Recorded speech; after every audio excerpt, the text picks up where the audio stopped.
Have you ever sat down to study, completely ready to be productive, only to find your mind drifting away just a few minutes later? One moment you're reading a textbook, and the next you're thinking about dinner, a conversation you had yesterday, or a funny video you saw online. If this sounds familiar, you're not alone. So many of us think we're just bad at focusing. But what if I told you that's not true? Think about what happens when you're doing something you absolutely love. When you're watching a great movie, playing your favorite game, or deep in conversation with a good friend, does your mind wander? Probably not. You're completely absorbed and focus feels effortless. This simple truth holds the first secret that Buddhist monks mastered thousands of years ago. True focus isn't about forcing your mind to pay attention. It's about giving your mind a good reason to want to pay attention. First, find your reason. In ancient monasteries, monks didn't just sit down and start meditating for hours. First, they had to understand why they were doing it. This is a core idea in Buddhism called right intention. They had to connect their daily practice to a bigger purpose that they truly cared about.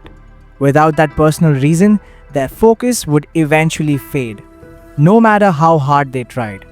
This is the exact same for studying. It's hard to focus on something that feels pointless or boring. The trick is to find a personal connection. You don't have to fall in love with every subject, but you can find a reason for it to matter to you. Maybe that tricky math equation is a step toward the career you dream of. Maybe learning about history helps you understand the world we live in today. When you connect your work to something you value, your mind will naturally want to engage. Second, celebrate the small wins. The second secret is something Buddhist teachers call mudita, which means finding joy in the small, good things. We often set huge goals, like, I'm gonna study for 3 hours straight. Then, when we get distracted after 15 minutes, we feel like a failure. This negative feeling just makes it harder to focus next time. Instead, try celebrating the small victories. If you manage to focus for just 1 minute before your mind wanders, that's a win. Seriously, acknowledge it.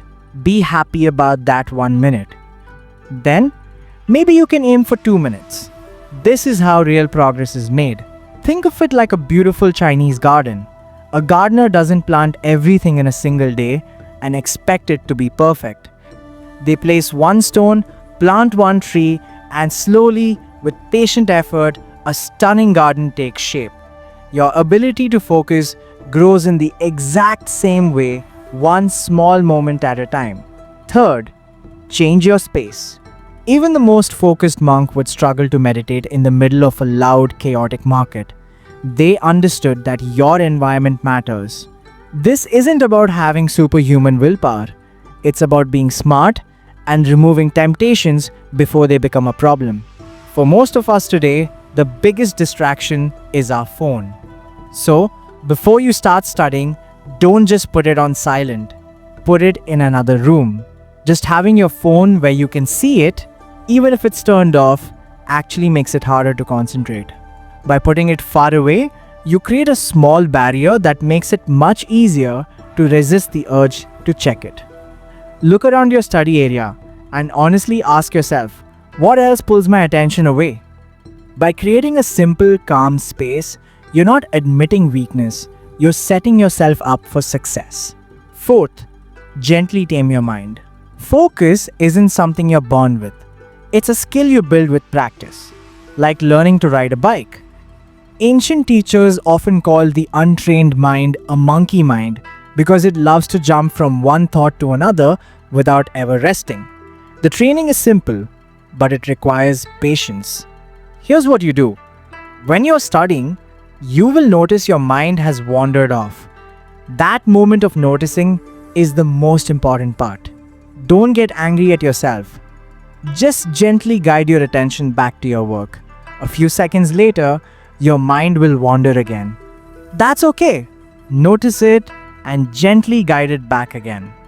Every single time you bring your focus back, You are doing one more repetition and strengthening your attention muscle. The struggle isn't a sign of failure.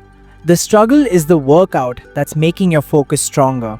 Before they would study or meditate, monks would do short exercises to prepare their minds. The most powerful one is also the simplest. Focus on your breath. You can do this right before you start studying for just 2 or 3 minutes.